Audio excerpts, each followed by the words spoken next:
दोस्तों, हर एक इच्छाधारी नागिन के पास उसकी नागमणि जरूर होती है। कहते हैं जब स्वाति नक्षत्र की पहली बारिश होती है तो उसकी पहली बूंद कोबरा सांप के मुंह में अगर चली जाए तो वह सांप अपने मुंह से नागमणि उत्पन्न करता है। जब एक सांप नागमणि पा लेता है तो उसमें कई सारी शक्तियाँ आ जाती हैं, जैसे कि नाग का मनुष्य रूप धारण करना, मनचाही जगह पर पलक झपकते ही पहुंच जाना, अपना आकार कितना भी बड़ा कर देना और कितना भी छोटा कर लेना, ये सभी शक्तियाँ उसके पास आ जाती है। कहते हैं नागमणि की रोशनी बहुत ही ज़्यादा तेज होती है कि इसका प्रकाश कई किलोमीटर दूर से भी देखा जा सकता है। परंतु दोस्तों, एक इच्छाधारी नागिन अपने नागमणि को हमेशा लोगों की नज़रों से छुपा कर रखती है, परंतु जब भी कोई उसकी नागमणि उससे छीन ले तो नागिन का गुस्सा सातवें आसमान में होता है। ऐसी ही एक सच्ची घटना आज हम आपको बताने वाले हैं, जो कि बिहार के दरभंगा के एक ऐसे गांव में घटी जो कि जंगल के बिल्कुल करीब बसा हुआ है। इसी गांव में सौरभ और गोपाल नाम के दो व्यक्ति रहते थे। दोनों की काफ़ी अच्छी दोस्ती थी और दिन के समय दोनों अपने बकरियों को चराने के लिए जंगल साथ जाया करते थे। उसी जंगल में एक इच्छाधारी नागिन अपने नाग के साथ रहती थी और अपने नागमणि की रखवाली करती थी।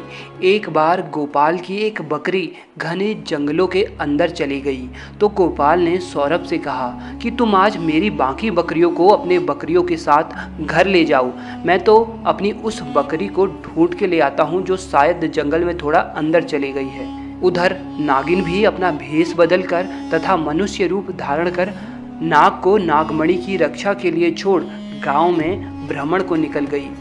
जब गोपाल अपनी बकरियों को ढूंढता हुआ उस जगह पहुंचा जहां एक पेड़ के नीचे बने बिल से तेज रोशनी आ रही थी, उसे लगा कि कोई कीमती हीरा या फिर आभूषण उसके नीचे हो सकता है, तो उसने उस पेड़ की ही एक टहनी को तोड़ा और एक बड़ा सा डंडा बना लिया और उस बिल को जोर जोर से मारकर तोड़ने लगा।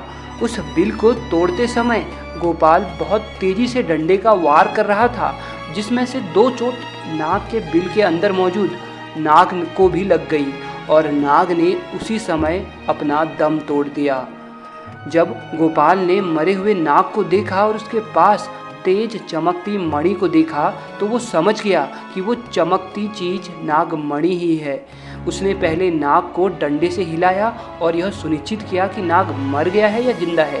फिर उसने जब देखा कि नाग मर गया तो उसने अपने जेब से रुमाल निकालकर उसके अंदर उस नागमणि को रख लिया और भागता हुआ तेजी से घर को निकल गया और भूल गया कि वो बकरी को ढूंढने जंगल में आया था और वो बकरी अभी भी जंगल में रह गई।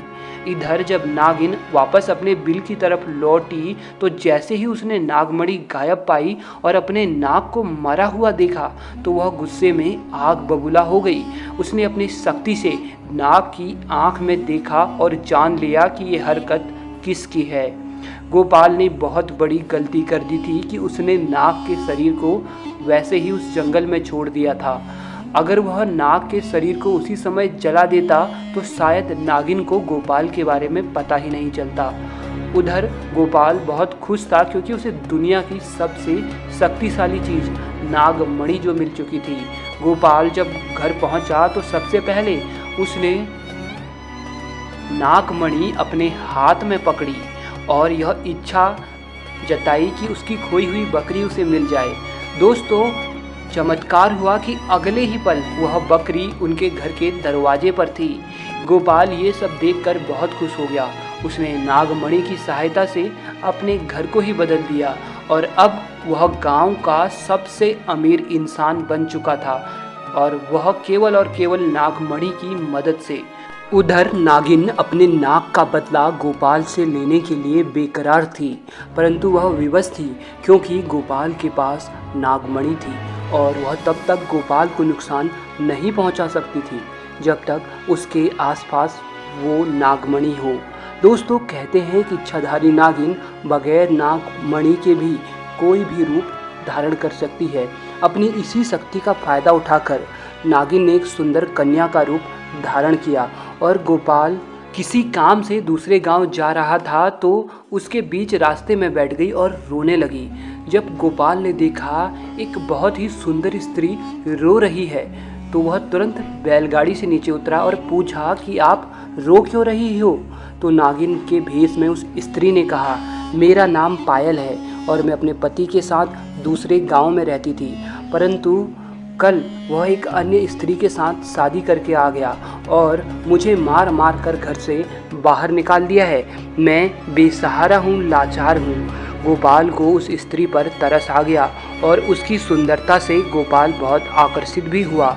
वह उसे अपने साथ घर ले आया। धीरे धीरे नागिन और गोपाल में दोस्ती शुरू हो गई और दोस्ती इतनी गहरी होती चली गई कि गोपाल को पता ही नहीं चला कि कब वह उस स्त्री से प्यार में फंस चुका था। एक दिन गोपाल और पायल यानी वो नागिन दोनों घूमने के लिए गए और एक जगह एकांत पाकर पायल ने गोपाल से पूछा, तुम्हारे गले में ये चमकती सी चीज़ क्या है।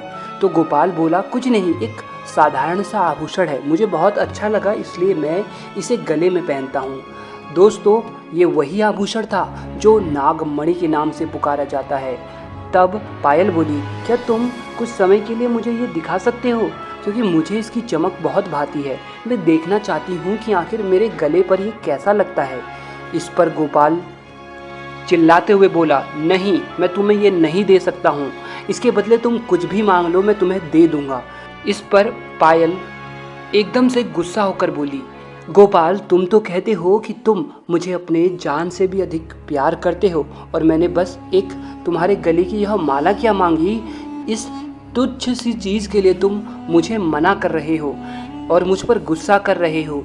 रहने दो, मैं जानती हूँ कि तुम्हारे लिए मैं ज़्यादा मायने नहीं रखती।